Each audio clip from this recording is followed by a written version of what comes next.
as of now. Well, that's the equity space. Let's go across to Manisha and figure out what's the latest in the commodity markets. She's with us in the studio now. Manisha, you're looking at oil?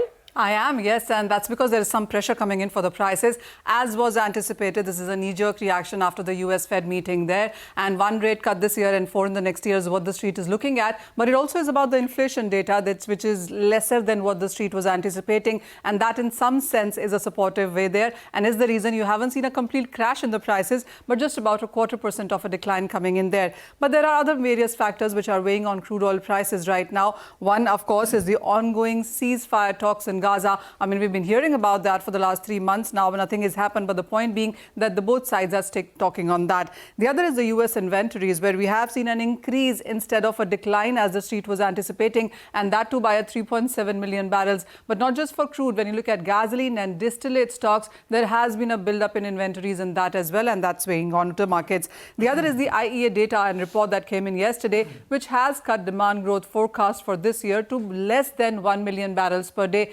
Remember, this is quite contrary to OPEC putting it out to 2.2 million barrels per day. So that is the range that we're looking at, but there is demand growth nonetheless for this year as well, and that in some sense could be supportive going forward.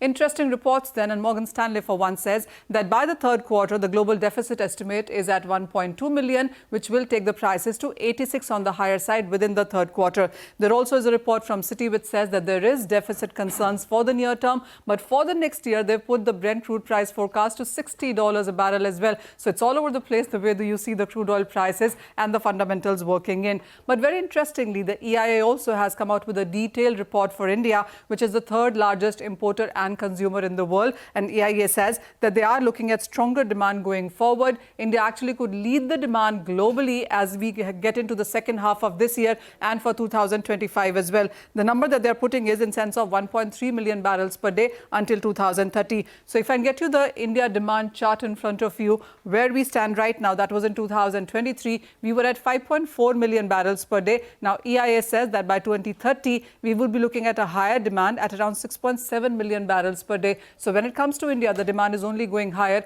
until 2030 there, even as EIA talks about world demand peaking in 2029.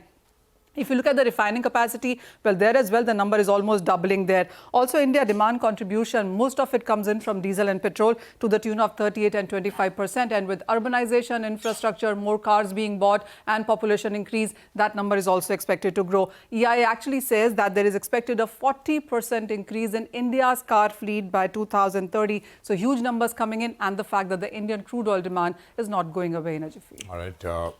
Manisha, thanks very much for that. So that's oil demand peak in 2029.